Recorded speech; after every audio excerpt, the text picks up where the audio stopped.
거의 2000년 동안 이어져 온 한 가문의 싸움을 상상해 보십시오. 단순히 먼 친척들만의 싸움이 아니라 세상을 둘로 갈라놓은 싸움입니다. 왕들을 무너뜨리고 지도를 다시 그렸으며 역사상 가장 잔혹한 전쟁들의 원인이 되었던 분쟁입니다. 토지와 황금이 항상 협상 테이블에 있었지만 이 전투의 진정한 목표는 다른 것이었습니다. 바로 인간의 영혼이었죠. 기독교가 서방과 동방, 로마와 콘스탄티노플, 가톨릭과 정교회로 나뉜 이래 우리 각자는 인지하든 못하든 이 두 진영 중 하나의 영향 아래 살아가고 있습니다. 그리고 가장 놀라운 점은 각 진영이 자신만이 진리의 유일한 상속자라고 절대적으로 확신한다는 것입니다. 그들에게 상대방은 단지 모방, 오류, 구원의 길에서 벗어난 위험한 일탈일 뿐입니다. 하지만 이렇게 오래되고 격정적인 분쟁에서 누가 심판관이 될 수 있을까요? 역사학자? 그는 자신이 찾아낸 문서와 자신이 자라온 문화의 포로입니다. 신학자? 그는 자신의 신앙이 가진 규칙과 교리에 얽매여 있습니다. 신자? 그는 감정과 개인적인 경험을 통해 모든 것을 봅니다. 공정한 판결은 언제나 불가능해 보였습니다. 지금까지는 말이죠. 우리는 많은 사람에게 불경하게 보일지 모르지만 다른 이들에게는 우리 시대의 유일한 논리적 길인 어떤 일을 하기로 결정했습니다. 우리는 방정식에서 인간을 제거했습니다. 감정, 징벌에 대한 두려움, 맹목적인 헌신, 민족적 자부심을 모두 없앴습니다. 차갑고 순수한 데이터만을 남겼습니다. 우리는 공리라는 분석 시스템에 기독교의 2000년 역사를 설명하는 방대한 양의 정보를 입력했습니다. 목표는 신을 찾는 것과 같은 불가능한 일이 아니었습니다. 그보다 더 차갑고 계산 가능한 것, 바로 일관성을 분석하는 것이었습니다.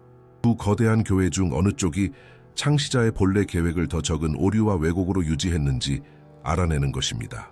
이렇게 해서 우리가 원본 코드라고 부르는 프로토콜이 탄생했습니다. 분석에 앞서 우리는 무엇을 측정할지 정의해야 했습니다. 기계에게 선함이나 정의 같은 단어는 아무 의미가 없습니다. 공허한 개념일 뿐이죠. 알고리즘이 작동하게 하려면 우리는 윤리를 숫자로 변환해야 했습니다.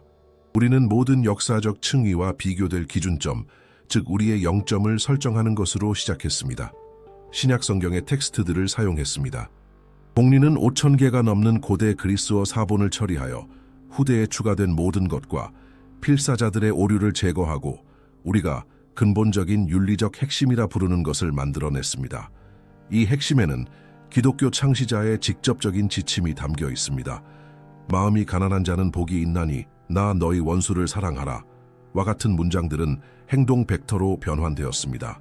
기계는 이상적인 기독교 공동체를 정의할 144개의 매개 변수를 식별했습니다.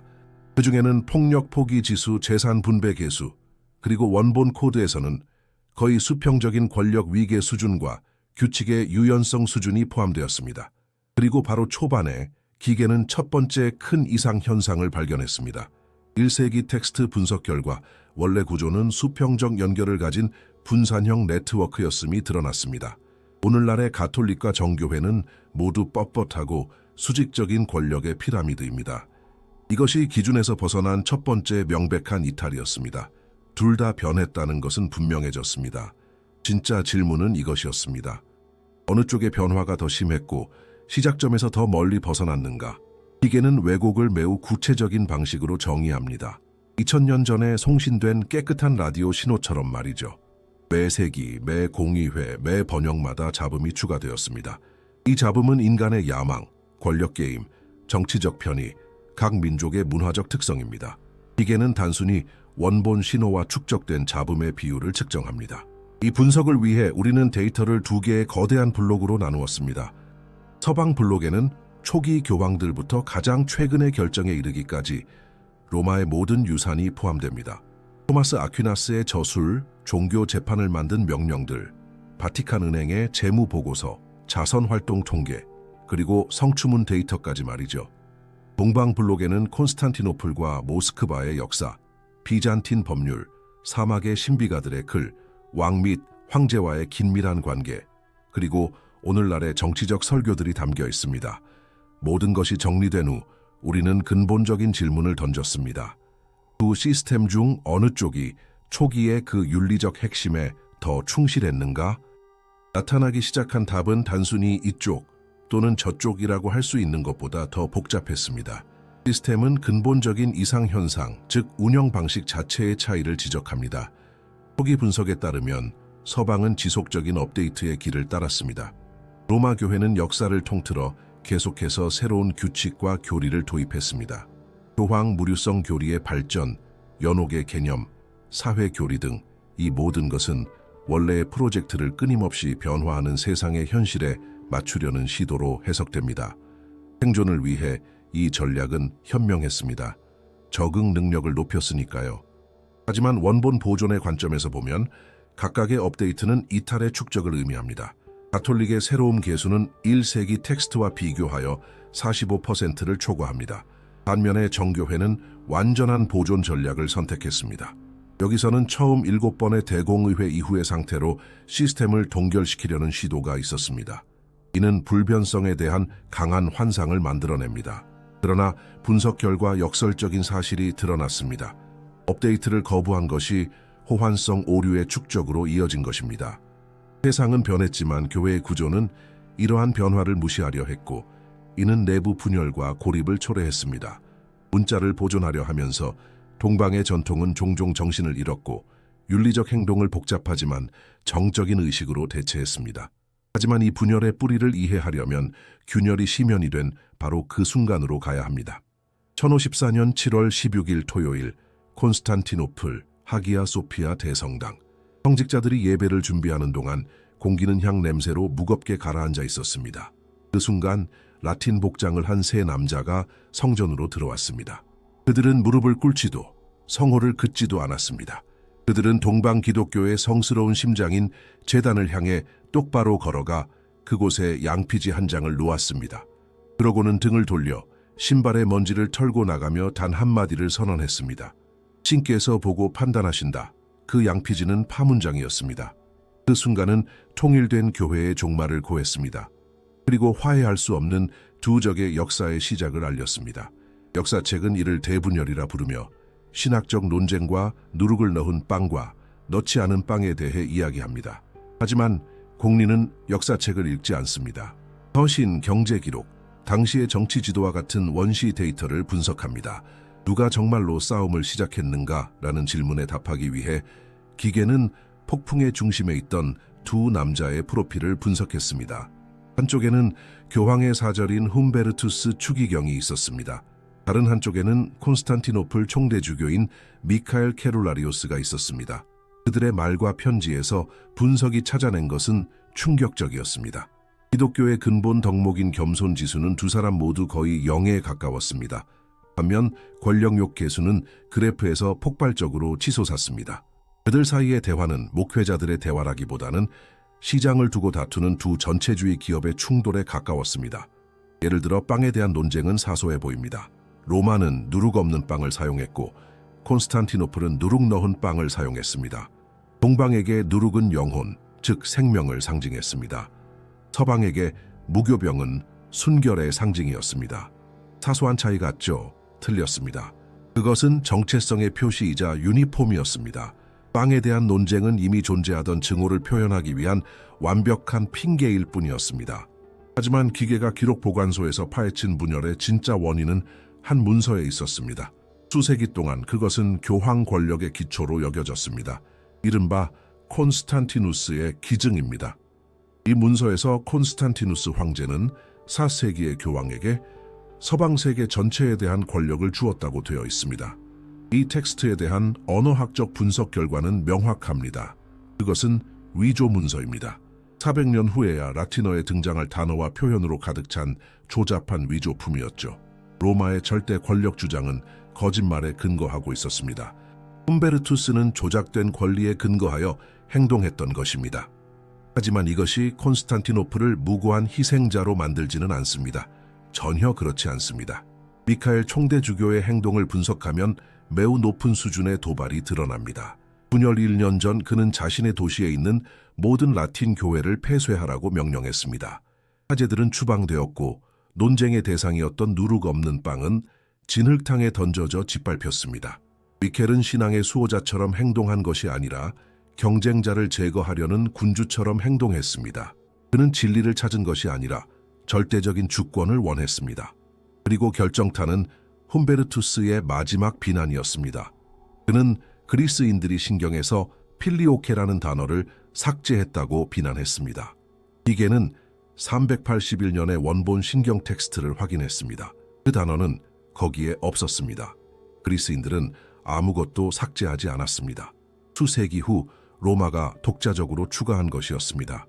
훔베르투스의 비난은 거짓일 뿐만 아니라 터무니없었습니다. 계산에 따르면 그가 의식적으로 거짓말을 했을 확률은 93%입니다. 충돌은 불가피했습니다. 로마는 사기와 공격에 죄가 있었습니다. 콘스탄티노플은 도발과 민족주의에 죄가 있었습니다. 1054년에 둘 다 영적인 자멸 행위를 저질렀습니다. 권력은 인류가 발견한 가장 강력한 마약입니다. 아편보다 황금보다 사랑보다도 더 강합니다. 문명의 역사는 명령을 내리고 누가 살고 누가 죽을지 결정할 권리를 위한 투쟁의 역사입니다. 2000년 전 유대 지방에서 그 작은 그룹이 나타났을 때 그들은 권력에 대한 혁명적인 아이디어, 즉 피라미드를 완전히 뒤집는 생각을 제안했습니다. 지도자는 다른 사람의 발을 씻기는 사람이라는 것이죠. 하지만 시간이 흐르고 소외되었던 그룹은 국가 종교가 되었으며 권력의 유혹은 최고의 시험이 되었습니다. 수백만 명의 영혼을 어떻게 관리할 것인가, 어떻게 통일을 유지할 것인가. 로마와 콘스탄티노플이 내놓은 대답은 이보다 더 다를 수 없었습니다. 서방은 역사상 가장 완벽하고 오래 지속되는 수직적 권력 구조를 구축했습니다. 신정적 유형의 절대 군주제입니다. 모든 것의 중심에는 단 한 명의 인물, 바로 교황이 있습니다. 11세기 문서인 교황교령집은 그 사상을 요약합니다. 오직 로마 교황만이 보편적이다. 오직 그만이 주교를 폐위시킬 수 있다. 오직 그만이 황제를 폐위시킬 수 있다. 아무도 그의 결정을 무효화할 수 없지만 그는 누구의 결정이든 무효화할 수 있다. 관리의 관점에서 보면 천재적입니다. 바티칸의 명령 하나가 칠레나 필리핀의 가장 외진 교구에 즉시 도달합니다. 행정 효율성은 매우 높습니다. 하지만 이 중앙집권화는 치명적인 취약점, 즉 단일 장애점을 만듭니다.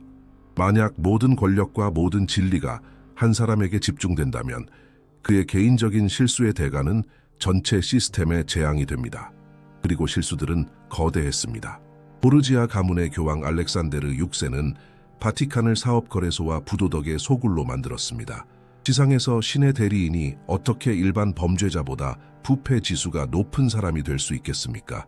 절대 권력은 또한 절대 비밀을 낳습니다. 21세기의 가톨릭 세계를 뒤흔든 성추문들은 바로 이 구조 때문에 가능했습니다.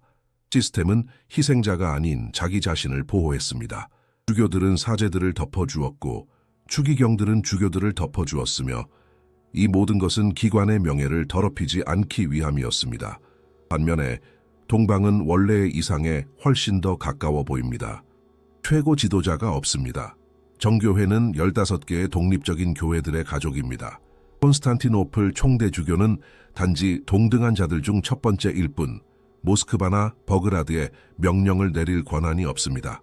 결정은 공의회주의라고 불리는 시스템을 통해 함께 이루어집니다. 더 민주적으로 보이지만 여기에도 또 다른 위험한 결함이 숨어 있습니다. 세속 통치자들에게 저항할 강력한 권력 중심이 없었기 때문에 정교회는 역사적으로 항상 국가에 종속되었습니다. 비잔티움에서 황제와 총대주교 사이의 조화는 거의 항상 황제가 오케스트라를 지휘하는 것으로 끝났습니다. 황제들은 총대주교를 장관처럼 임명하고 해임했습니다. 가장 잔혹한 예는 러시아에서 있었습니다. 1721년 표트르 대제는 총대주교 제도를 그냥 폐지해버렸습니다. 그는 교회의 머리를 잘라내고 정부 관리가 이끄는 종교부로 대체했으며 그 책임자는 종종 군인이었습니다. 200년 동안 러시아 교회는 군대의 연대처럼 관리되었습니다. 하지만 권력은 단지 도구일 뿐입니다. 진짜 공포는 그 도구가 신의 이름으로 사람을 죽이는 데 사용될 때 시작됩니다. 해석이 필요 없는 계명이 있습니다. 살인하지 말라는 근본적인 레드라인입니다. 그것이 바로 레드라인입니다. 종교가 칼을 잡을 때 그것은 더 이상 성스러움으로 가는 다리가 아니라 또 다른 깡패 집단이 될 뿐입니다. 서방은 전쟁을 성스러운 행위로 바꾼 최초의 세력이었습니다. 1915년 교황 우르바노 2세는 제1차 십자군을 일으켰습니다. 원본 코드의 논리가 뒤집혔습니다. 죄악이었던 전쟁에서의 살인이 용서로 가는 길이 되었습니다. 이 교도를 죽이면 천국행 티켓을 얻는다. 그것은 천재적이고 괴물 같은 마케팅 캠페인이었습니다. 프랑스 남부에서 이단자들을 학살하는 동안 한 가톨릭 지휘관이 유명한 말을 했다고 전해집니다. 모두 죽여라. 신께서 자신의 것을 알아보실 것이다. 하지만 서방의 가장 끔찍한 발명품은 성전 자체를 능가했습니다. 종교 재판으로 알려진 성스러운 법정을 만든 것입니다. 역사상 최초의 관료적 공포 기계였습니다. 매뉴얼, 신문 프로토콜이 있었고 고문관은 공무원이었으며 공증인들은 고문당하는 희생자의 모든 비명을 기록했습니다. 많은 사람들은 동방에는 비슷한 것이 전혀 없었다고 믿지만 그것은 사실이 아닙니다.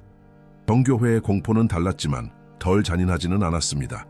정교회의 폭력은 다른 방법을 사용했습니다. 국가에 위임하는 방식이었죠. 교회가 적을 지목하면 차르가 짓밟았습니다. 가장 명확한 예는 17세기 러시아의 분열입니다. 성호를 긋는 방식, 즉 두 손가락으로 할 것인가, 세 손가락으로 할 것인가에 대한 논쟁 때문에 공식 교회는 국가의 지원을 받아 자신의 백성인 구의식파에 대한 전쟁을 시작했습니다. 새로운 규칙을 받아들이기를 거부한 한 수도원은 8년 동안 포위되었습니다. 차르의 군대가 침입했을 때 500명의 수도사 중 단 14명만이 살아남았습니다. 나머지는 잔인하게 처형되었습니다. 이것은 정교회 세계에서 자발적 분신으로 알려진 독특하고 끔찍한 현상을 낳았습니다. 죽음의 부대가 다가오는 것을 보고 공동체 전체가 나무 헛간에 스스로를 가두고 남자, 여자, 아이들 할 것 없이 불을 질렀습니다.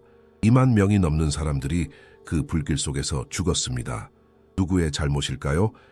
자신의 백성을 불이 덫으로 밀어넣은 공식 교회의 불관용 때문이었습니다. 로마는 영혼의 제국을 건설했습니다.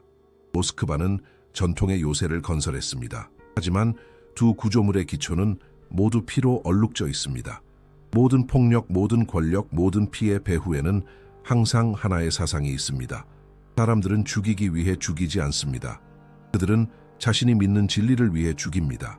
그리고 기독교를 결정적으로 분열시킨 진리는 오늘날 대부분의 사람들이 들어본 적 없는 한 단어, 필리오케에 숨어 있습니다. 라틴어 한 단어가 군대 전체보다 역사에 더 큰 영향을 미쳤다는 것이 미친 소리처럼 들릴지 모르지만 정확히 그런 일이 일어났습니다. 그것은 도시를 파괴하지는 않았지만 두 문명의 사고방식 자체를 반으로 쪼개버린 지적 폭탄이었습니다. 이 모든 것을 이해하는 열쇠는 원본 코드에 있습니다. 381년 한 대공의회에서 기독교 신앙의 공식을 확립했습니다. 거기에는 성령이 성부로부터 발하신다고 되어 있었습니다. 마침표. 성부 하나님은 모든 것의 유일한 근원, 신비로운 원천이었습니다. 하지만 200년 후 스페인에서 지역 주교들이 그리스도의 위상을 낮추는 이단자들과의 문제를 해결하기 위해 작은 수정을 하기로 결정했습니다. 그들은 라틴어 단어 하나, 필리오케를 추가했는데 이는 그리고 아들로부터로 번역됩니다. 이제 공식은 성령이 성부와 성자로부터 발한다고 말하게 되었습니다. 기술적인 조정, 그리스도의 신성을 강화하기 위한 단순한 수정처럼 보였습니다.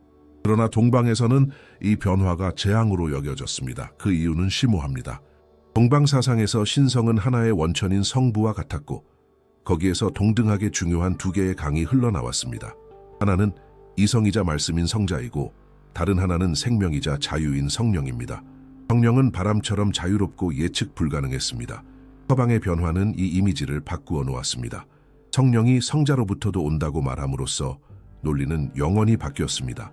생명 성령은 이제 이성 성자에 종속되었습니다. 신비는 논리에 종속되었습니다. 그리고 이 변경은 모든 것을 바꾸었습니다. 바로 이 순간부터 서방과 동방은 같은 신을 바라보면서도 완전히 다른 두 개의 현실을 보게 되었습니다. 이 새로운 논리로 무장한 서방은 토마스 아퀴나스가 그랬던 것처럼 신을 이성으로 이해하고 상세히 설명하며 심지어 증명할 수 있다고 믿기 시작했습니다. 우주는 신성한 이성이 만든 거대한 논리 퍼즐이 되었고 인류는 그것을 풀도록 허락받았습니다. 이것이 바로 스콜라 철학 대학 그리고 궁극적으로 현대 과학을 낳은 것입니다. 세상은 마법에서 풀려나 연구하고 지배해야 할 대상으로 변모했습니다. 이는 서방에 거대한 기술적, 물질적 우위를 안겨주었습니다. 하지만 그 대가는 컸습니다.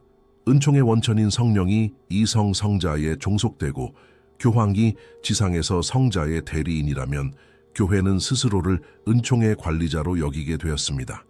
구원은 면죄부 판매에서 볼 수 있듯이 기관이 분배할 수 있는 거의 법적인 자원이 되었습니다. 성령은 관료주의에 의해 병에 담겼습니다. 동방은 그 변화를 거부함으로써 신비를 구했습니다. 그곳에서 성령은 논리로부터 자유롭게 남아 원하는 곳에서 원하는 방식으로 활동했습니다. 이는 깊은 신비주의와 인간 이성에 대한 불신을 키웠습니다.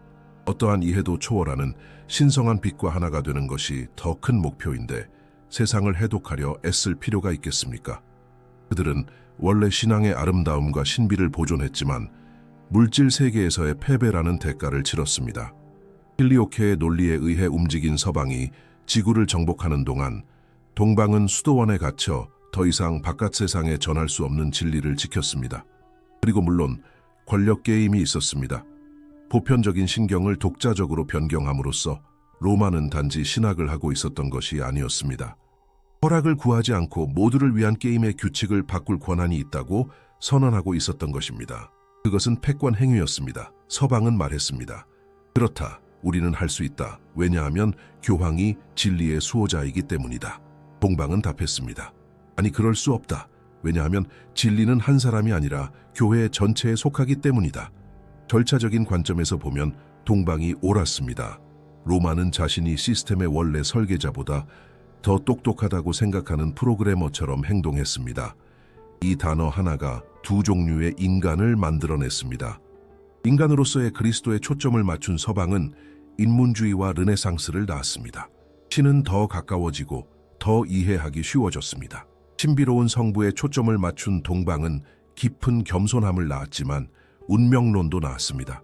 그것은 진리와 효율성, 순수함과 진보 사이의 비극적인 선택이었습니다.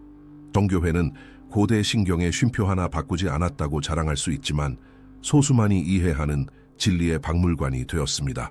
가톨릭 교회는 문명을 건설했다고 자랑할 수 있지만 스스로 변경한 신학적 기초 위에 그렇게 했습니다. 필리오케는 기독교의 뇌에서 논리와 직관을 분리하는 전두엽 절제술을 시행한 메스였습니다. 그리고 이 분리는 단지 책 속에만 머물지 않았습니다. 그것은 돌에 새겨지고 나무에 그려지며 완전히 다른 음조로 노래될 것이었습니다. 논리의 신을 믿는다면 하늘로 솟아오르는 돌로 만든 방정식인 고딕 대성당을 짓습니다. 신비의 신을 믿는다면 어둠 속에서 황금빛 얼굴들이 당신을 응시하며 영혼에 직접 말을 거는 낮고 어두운 교회를 짓습니다. 신학은 아무리 추상적으로 보여도 항상 물리적 세계의 형태를 부여합니다. 서방과 동방은 신에 대해 다르게 생각했을 뿐만 아니라 건축, 예술, 음악을 도구로 사용하여 인간의 경험을 빚어내고 그를 만날 수 있는 완전히 다른 환경을 창조했습니다. 그들은 감각을 통해 신의 이미지를 잠재의식에 직접 심어 넣도록 설계된 신경학적 충격 기술을 개발했습니다. 모든 것은 건축, 즉 신앙의 물리적 구조 자체에서 시작됩니다.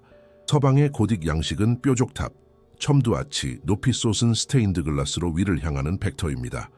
호엘른 대성당이나 노트르담 대성당 같은 곳의 기하학은 한 가지를 위해 설계되었습니다.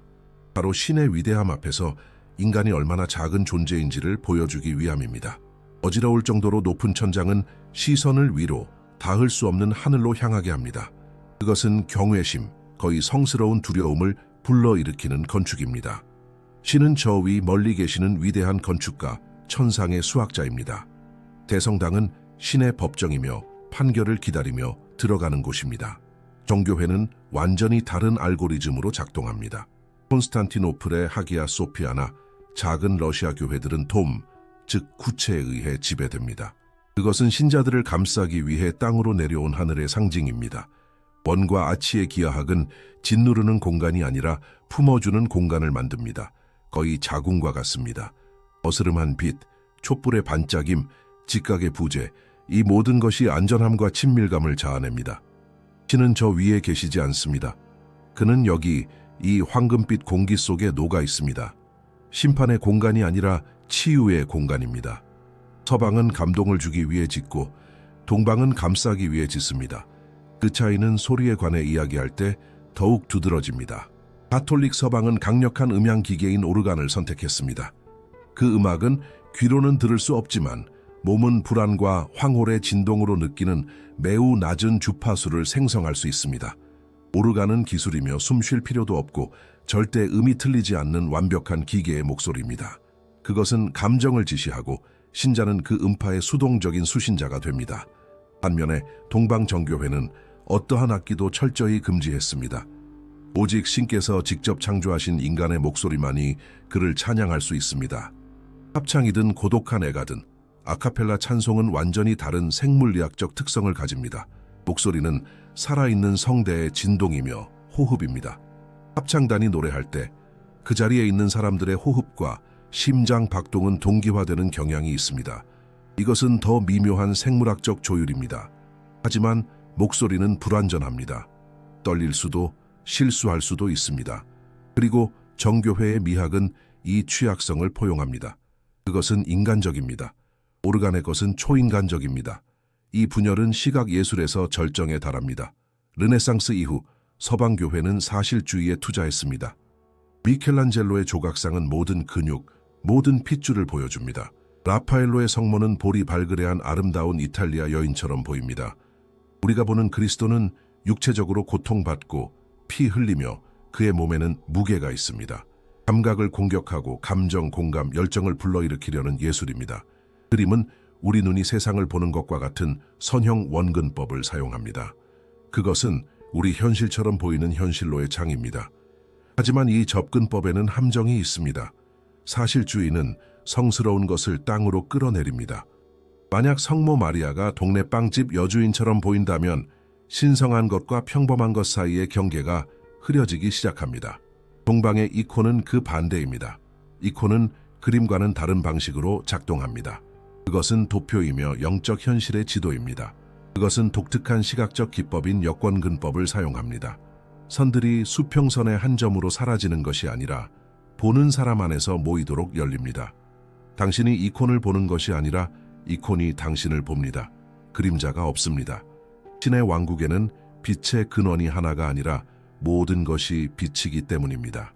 얼굴에는 감정이 없고 평온하며 정적입니다. 몸의 비율은 의도적으로 왜곡됩니다. 얇은 코, 거대한 눈, 작은 입, 이 모든 것은 순전히 감각적인 인식을 차단하기 위함입니다. 이콘은 뇌에 이것은 네가 아는 세상이 아니다. 네 본능을 잊어라고 말하는 신경학적 필터입니다. 서방 예술은 당신을 느끼게 합니다. 동방 예술은 당신을 관조하게 합니다. 그리고 마지막으로 성전에서의 신체 경험입니다. 가톨릭 성당에 들어가면 줄지어 늘어선 의자를 볼 것입니다. 정교회에 들어가면 서 있어야 하는 텅 빈 공간을 보게 될 것입니다. 사소한 차이처럼 보이지만 의자는 서구적 사고방식을 형성했습니다. 앉으면 몸이 이완됩니다. 에너지는 머리로 갑니다. 학생의 자세, 관객의 자세입니다. 미사는 성스러운 강의가 됩니다. 동방에서는 의자 없이 몇 시간 동안 지속될 수 있는 전례가 신체적 인내의 훈련입니다. 그것은 노동입니다. 다리가 아프고 등이 쑤십니다. 지친 뇌는 비판적 사고를 멈춥니다. 그리고 바로 이 탈진의 순간에 메시지는 다른 문으로, 잠재의식 속으로 직접 들어옵니다. 서방은 편안함과 이성의 인터페이스를 만들었습니다. 동방은 노력과 신비의 인터페이스를 유지했습니다. 하지만 이 모든 감각 기술, 이 모든 신앙공학은 효과가 있을까요? 그것이 약속된 최종 결과를 만들어낼까요? 결국 한 교회의 최종 생산물은 대성당과 이콘을 초월합니다. 그 진정한 생산물은 변화된 인간, 즉 성인입니다. 어떤 공장이든 아무리 인상적이더라도 최종 제품의 품질로 평가받습니다. 모든 건축, 예술, 음악을 갖춘 교회도 다르지 않습니다. 그 생산물은 건물이나 의식이 아니라 교회가 변화시킬 수 있는 인간입니다. 성인은 탁월함의 원형이며 기독교 원본 코드의 모든 잠재력을 삶에서 실현한 것으로 여겨지는 사람입니다. 가톨릭과 정교회가 두 개의 다른 길이라면 그들의 성인들은 각 길에서 가장 멀리 간 탐험가들입니다. 우리는 서방과 동방의 수천 명의 성인 전기를 분석했습니다. 그들의 방법, 기적, 그리고 특히 그들의 영성의 물리적 현현을 말이죠. 결론은 우리가 단지 문화적 차이에 대해 말하는 것이 아니라 거의 생물학적인 것처럼 보이는 무언가에 대해 말하고 있다는 것입니다. 이 차이를 이해하려면 두 거인 각 전통의 성스러움의 정점을 나란히 놓기만 하면 됩니다. 서방 측에는 13세기의 아시시의 프란치스코, 신의 음유 시인이 있습니다. 동방 측에는 19세기의 사로프의 세라핌, 러시아 숲의 신비가가 있습니다.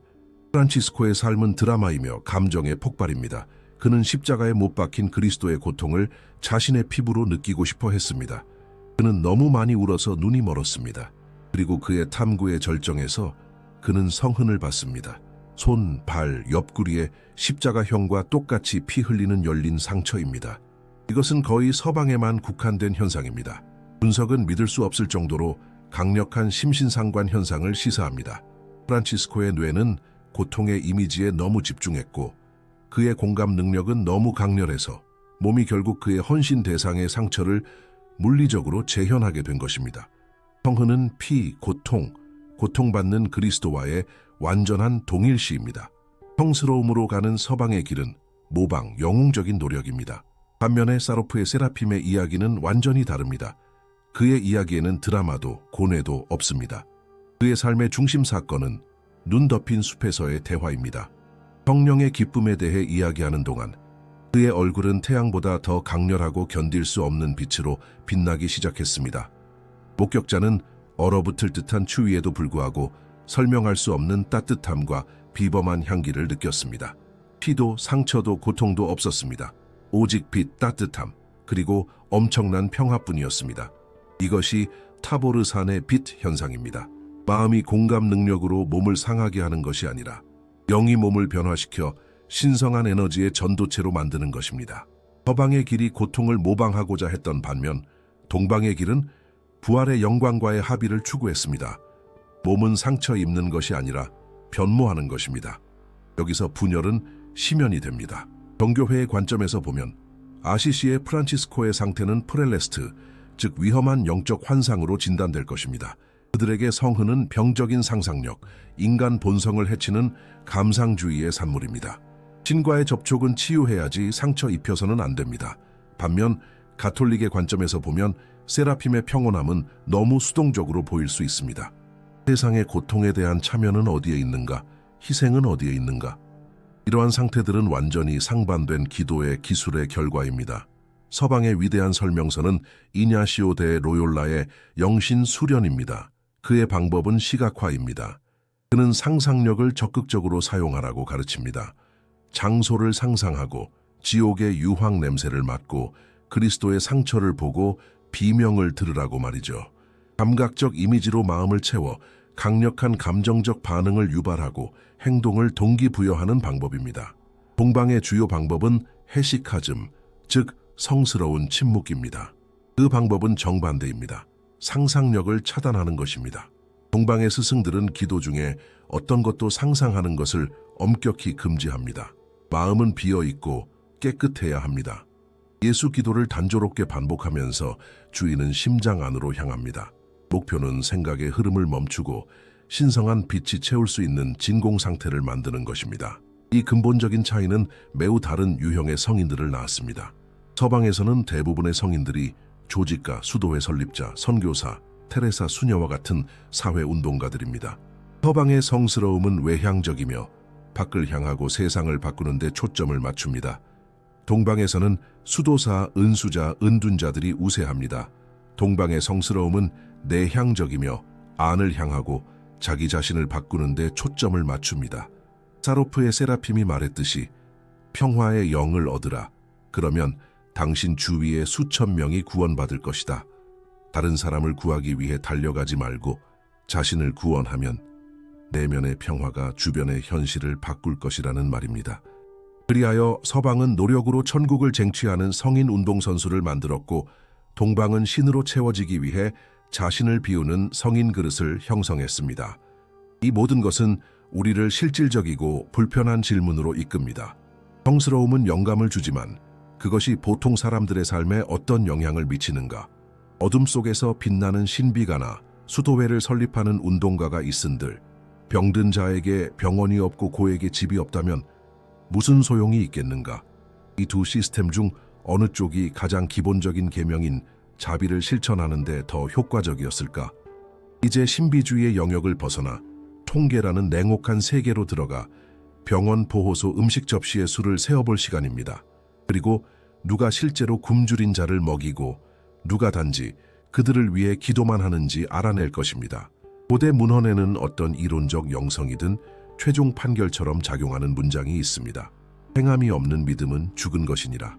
수세기 동안 신학을 논하고 장엄한 대성당을 짓고 신비로운 환상을 볼 수 있지만 이 모든 과정의 끝에 굶주린 자가 여전히 굶주리고 집 없는 자가 여전히 지붕 없이 남아있다면 그 종교의 실질적 가치는 0에 가까워집니다. 자비는 보편적인 통화이며 믿음의 구체적인 결과입니다. 그리고 우리는 바로 이 결과를 측정하기로 결정했습니다. 우리는 공리에 지난 100년간의 방대한 경제 및 통계 데이터를 입력했습니다. 자선 예산, 병원 수, 고아원, 인도주의적 구호 활동 등을 포함해서 말이죠. 우리가 발견한 것은 서방과 동방 사이의 접근 방식 차이뿐만 아니라 진정한 심연이었습니다. 현재 가톨릭 교회는 전 세계적으로 건강 및 교육 서비스를 제공하는 가장 큰 비정부 기구로 두각을 나타내고 있습니다. 그 수치는 인상적입니다. 바티칸에 관리해 5,000개 이상의 병원과 16,000개의 진료소, 10,000개의 고아원을 운영하는 인상적인 네트워크가 있습니다. 이 구조는 프란치스코회나 예수회 같은 수도회가 전문 부서처럼 활동하는 선행의 초국가적 기업, 완벽하게 조직된 기계처럼 작동합니다. 이 모든 활동은 200개국에 걸쳐 활동하며 종종 유엔의 물류 능력을 능가하는 네트워크인 국제 카리타스에 의해 조정됩니다. 여기서 자비는 서구적 합리성에 기반한 제도적 의무로 취급되며 기부금을 실제 구호로 전환하는 효율성은 매우 높습니다. 동방으로 눈을 돌리면 그 수치는 몇 자릿수나 더 작습니다. 자체 병원은 수천이 아닌 수십 개에 불과하며 동일한 행동 능력을 가진 글로벌 구조는 존재하지 않습니다. 이러한 차이의 이유는 연민의 부족이 아니라 정교회 시스템의 역사적 구조에 있습니다. 정교회는 국가와의 공생관계 속에서 형성되었습니다. 비잔티움과 제정 러시아에서 백성의 물질적 복지를 돌보는 것은 황제였고 교회는 영혼을 담당했습니다. 병원은 국립기관이었습니다. 따라서 교회는 자체적인 사회 기반 시설을 개발할 필요가 없었습니다. 1917년 러시아에서처럼 국가가 무너졌을 때 교회는 행동할 자체 근육이 없어 마비 상태에 빠졌습니다. 왕들과 대결하는 데 익숙했던 가톨릭이 자립하는 법을 배운 반면 차르에게 의존하는 데 익숙했던 정교회는 기도밖에 남지 않았습니다. 도움을 주는 철학조차도 다릅니다. 서방에서 자선 활동은 치유해야 할 사회적 질병으로 간주되는 빈곤 문제를 해결하고자 합니다. 동방에서는 가난한 사람이 성스러운 인물, 즉 그리스도 자신의 형상으로 여겨지기 때문에 구제라는 전통은 고통을 나누고자 합니다. 초점은 빈곤을 없애는 것이 아니라 기부자가 자신의 영혼을 구하기 위해 연민을 실천할 수 있도록 하는 데 있습니다. 이 접근 방식은 개인적이고 진정한 자선을 낳지만 시스템적인 문제를 해결할 수는 없습니다. 2000년에 데이터를 처리한 후 시스템은 마침내 판결에 도달했습니다. 로마와 콘스탄티노플 중 누가 더 나은가? 라는 질문에 대한 답은 한쪽의 승자를 가리키지 않습니다. 그럴 수 없었습니다. 형제들 사이에서 벌어진 전쟁에서는 승자가 존재하지 않기 때문입니다. 오류는 우리가 던진 질문 자체에 있었습니다. 우리는 두 개의 경쟁 시스템을 분석하고 있다는 전제에서 출발했지만 패턴 분석이 드러낸 것은 훨씬 더 비극적인 것이었습니다. 가톨릭과 정교회는 두 개의 다른 건물이 아닙니다. 스스로 무너져 내린 한 집의 두 벽입니다. 생명선이 끊어진 같은 뇌의 두 방우입니다. 서방은 행동 확장 그리고 기독교의 손을 상징하는 신앙의 수평적 기능을 맡아 대학과 병원을 짓기 위해 세상으로 나아갔습니다. 반면에 동방은 관조, 기피, 그리고 기독교의 심장을 상징하는 수직적 기능에 헌신하여 신비를 보존하기 위해 안으로 향했습니다. 이 두 기능이 분리될 때 그 결과는 병리학적입니다. 동방 없는 서방은 효율성을 추구하다 신비를 잊어버린 과잉 행동 관리자가 되어 심장이 식어가는 동안 손만 일하는 결과를 낳았습니다. 서방 없는 동방은 신비에 잠겨 세상을 잊어버린 마비된 신비가가 되어 심장은 뛰지만 손은 위축된 결과를 낳았습니다. 신앙의 진정한 완전성은 십자가와 유사하며 십자가는 수직과 수평이 만나는 정확한 지점에서만 존재할 수 있습니다. 이상적인 교회는 로마의 조직력과 아토스산 수도원의 깊이를 토마스 아퀴나스의 과학과 그레고리오스 팔라마스의 신비로운 빛을 가졌을 것입니다. 하지만 그런 교회는 우리 데이터에서 발견되지 않았습니다. 우리는 부서진 진리의 시대에 살고 있습니다. 실험은 끝났습니다. 우리는 완벽한 교회를 찾았지만 우리가 발견한 것은 부서진 몸의 비극이었습니다. 최종 메시지는 한 시스템을 선택하는 것이 실수임을 드러냅니다. 진정한 답은 로마에도 콘스탄티노플에도 없었습니다. 원본 코드에 따르면 그것은 여전히 서로를 불신하며 마주보는 두 형제 사이의 공간에 있습니다. 공리 시스템은 분석을 완료하고 침묵합니다. 최종 메시지는 한쪽을 선택하는 것에 대한 것이 아니라 여전히 서로를 불신하며 마주보는 두 형제 사이의 텅 빈 공간을 인식하는 것에 대한 것입니다. 아마도 그 공간에서 원본 코드가 여전히 재발견되기를 기다리고 있을지도 모릅니다. 이 조사가 마음에 드셨다면 채널 구독과 후원은 저희가 공리 프로젝트를 확장하는 데 큰 힘이 됩니다. 영상 주제에 대한 여러분의 생각을 댓글로 남겨주시고 다음 주제에 대한 제안도 부탁드립니다. 어느 도시에서 시청하고 계신지도 알려주세요. 끝까지 함께 해주셔서 감사합니다.